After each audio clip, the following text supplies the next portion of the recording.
Hello, church family. I thank Pastor Nate for the opportunity I have to share a few thoughts with you. I like stories, and I remember my first experience sitting at church as a little kid and actually listening to a sermon and thinking about the words of the speaker.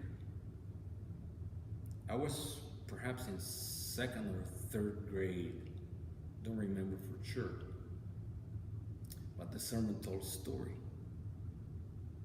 And it was the story of the Good Shepherd or the lost sheep, same story. And the preacher, I remember coming in front of the pulpit where everybody could see him. And I remember as a kid listening because he was using body language. He used inflections, and it was just captivating for me the way he described the story of the shepherd going out in bad weather. There was a snow, there was rain, and he is in the dark with a kerosene lamp looking for one sheep till he finds it, brings it home. So I like stories, and I like to tell them too. I like to write them too. So I want to analyze with you one of Jesus' many stories, which is actually in line there with the Good Shepherd. And this is the story of the lost son, also known as the parable of the prodigal son. Jesus didn't title his stories. Jesus talks about two sons and a father, actually. He starts with, there was a man. And that's where we were going to go in Luke chapter 15. And then there is verse 11. And Luke says, Jesus continued, because he has already been talking about the lost sheep and the lost coin. Jesus continued. There was a man. So the subject is the man. Notice this. We make the young son the subject, but it's not. It's the father.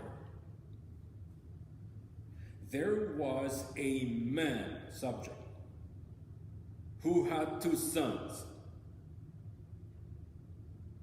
The younger one said to his father, "Father, give me my share of the estate." So he divided his property between the two of them. Give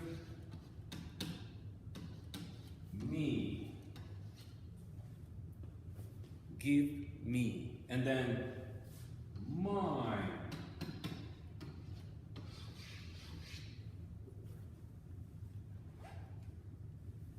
These two are important. Give me what is mine. The son doesn't have anything. He doesn't. He's asking the father for something that is not his. And there is an implication over here. By asking the father to give him what is his, at a time when it's not his, what the son is really implying is, Dad, you have been around for too long. It's time for you to die, because I am tired of waiting for my share. And the father doesn't say anything. The father divides it, perhaps into three parts. One, his part; another part, the oldest son; and the third part, the younger son. And when the father died, the two parts would be for the oldest son. That was traditionally the oldest son got a double portion, as we call it that way. So anyways, the Bible says that he went and squandered his wealth or his father's wealth in while living. It doesn't say prostitutes. It is his oldest brother who accuses him. When he goes to the father, he says, "Father, that son of yours who has squandered your wealth with prostitutes." That was the assessment of the brother, and that is in verse 30 actually. So anyways, he goes, and we know the story, and I'm not going to go into the details of the story here. That's not my purpose. You know the story, and if there's anybody who has not read it, it's in Luke 15, and starting with verse 11, all the way to the end of the chapter. So here's the deal. We're talking about a son who does not care. He does not care or anything. This story breaks the rules for everything. He doesn't care about embarrassing his father. He doesn't care about insulting his father.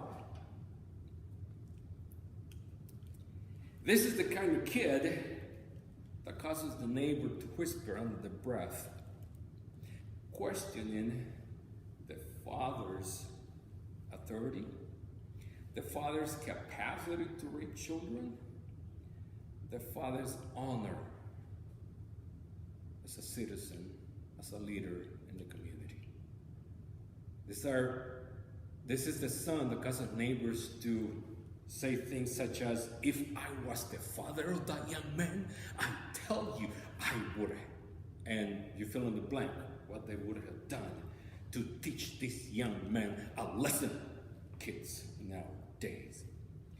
And it's a son who doesn't care. He's totally consumed with self, no regard for family, no regard for dad, no regard for rules of home, society, no respect for anything other than what he wants this very moment. That's what we are talking about. A son who cares only about self-gratifications, and right now, what I want right now. I cannot wait till dad is dead. I want it right now. I'm young. I want to enjoy life. And the Bible goes about, he leaves, goes into the far country, lives a while, ends up feeding pigs, desiring their food. And then the son decides to return. Now, before we go to the son's return, I want to go back to the father. And the question is this: what did the father do as the son left? And there are two things that he did. Two things. And I'll show you the two things he did. Number one, the father forgave. The father forgave. The father does not wait for the son to come back to forgive him. The father forgives the son the moment the son takes the money from the father and leaves. And number two, this is what the father does. He goes and he stands by the road. Now, there's a lot about this here. The father standing by the road. A lot of wrong things over here with this from the father perspective. It defies logic. It's the father who humbles himself over here. He embarrasses himself, looking lazy, looking destitute, just sitting by the road. And in verse 18, Luke describes the return of the wayward son. I'm not going to read that for you. And it says, the son has been talking to himself, I will go back home to my father. And then we go here. Actually, it's verse 20. I'm sorry, it's verse 20. So he got up and he went, verse 20. But while he was still a long ways off, his father saw him.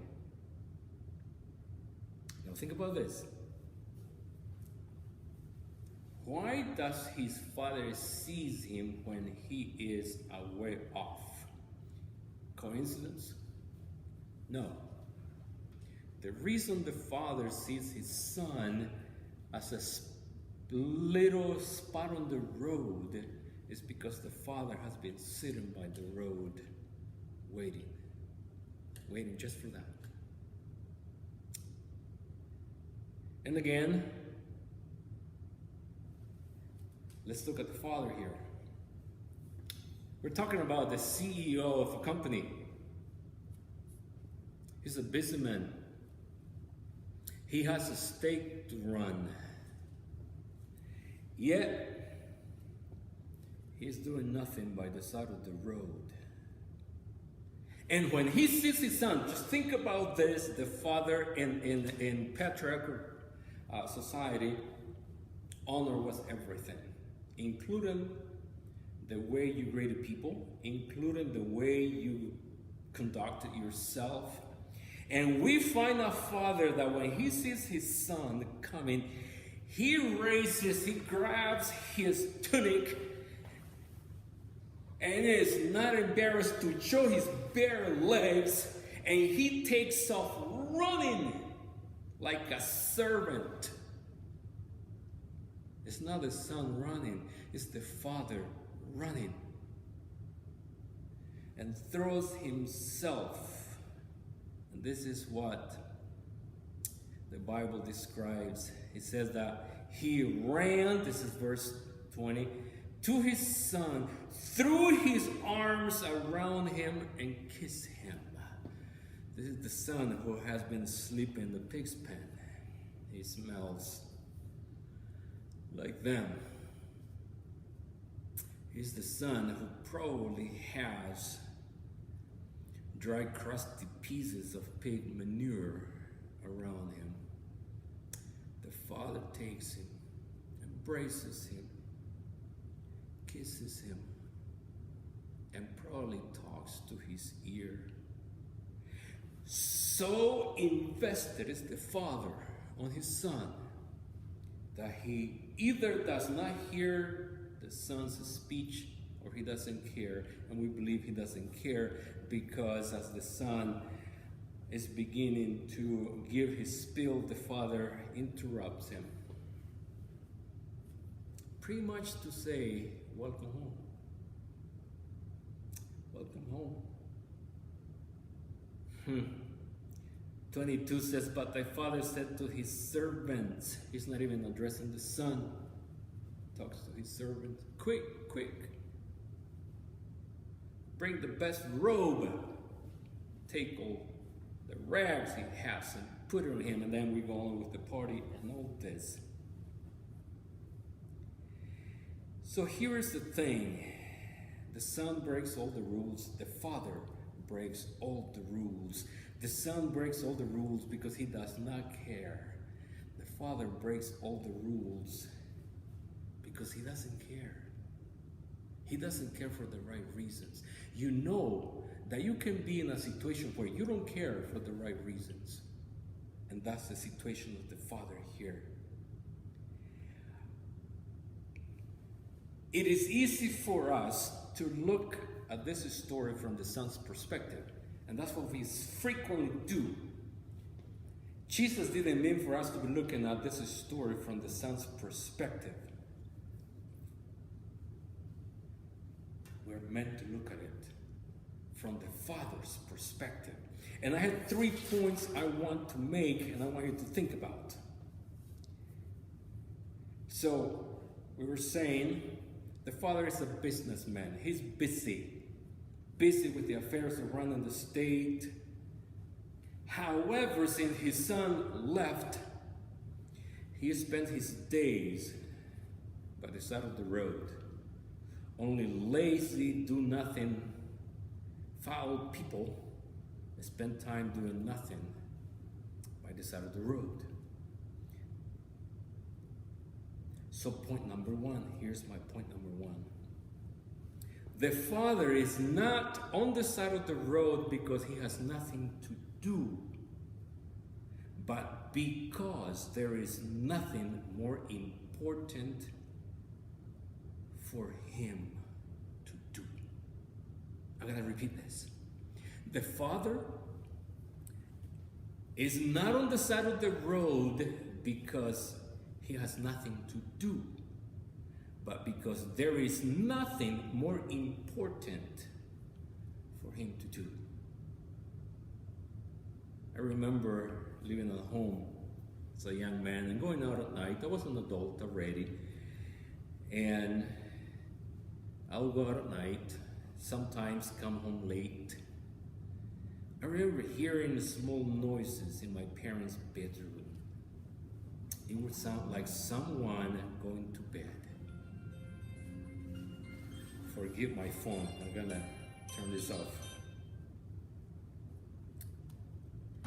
And it was my mother, usually. But I knew my father was awake too. She would not say anything to me. But I knew that she had been awake the whole night until I came home. And I would feel guilty a little bit. And I made a habit since then on that I would let my mother know where I was going or whether I was going to be home late, because I knew she would not sleep until I got home. Number two, a father's forgiveness is unconditional and requires no penance. Think about this. Let's stop crediting God with all the bad things that happen to us due to our misguided choices. We like to say God is punishing me. The Father is there stretching out his hand, hoping we will look up and see it and get a hold of it. Satan has told us, and he told the lost son, that the father would be very angry.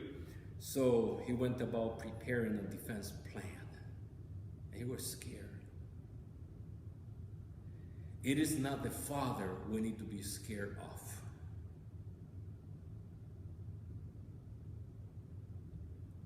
Number three, the father protects the son even against the natural consequences of his own deviant choices. In the Old Testament times,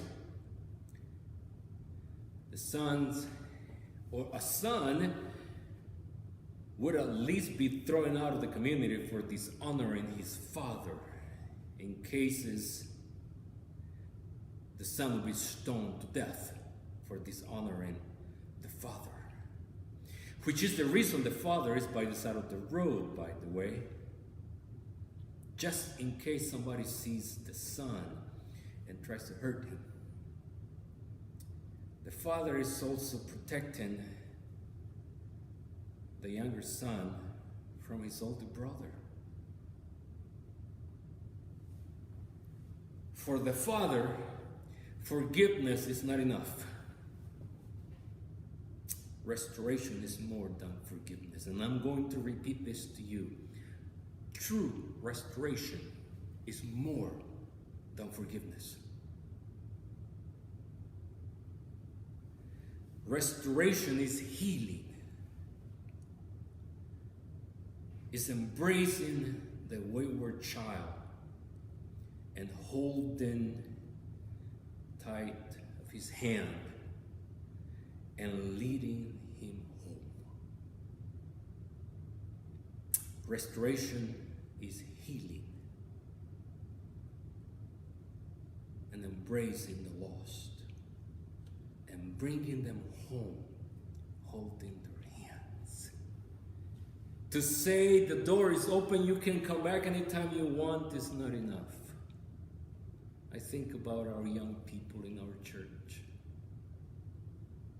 How many of us are going out there finding them, grab them by the hand and saying, you need to come back home with us. We miss you. Not just saying the doors are open anytime you want to come to our church. As dirty and as smelly as the son is, the Father is embracing him.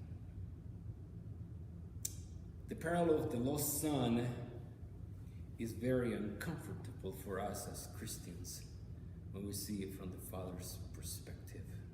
But there's no other way to look at it. And to be honest with you, I don't think Jesus intended this parable to be looked at from the son's side. And we can look at it from every side we want and can. But it was meant to be seen from the Father's perspective. The parable was told to the Pharisees. It was a bunch of Pharisees at a banquet. So it was meant to be analyzed from the Father's perspective. How ready are you to take this as a father? How ready are you to go out there and look foolish to save the lost? Starting with our youth. They need us. They need you. Don't be afraid to look silly. Don't be afraid to do embarrassing things to bring them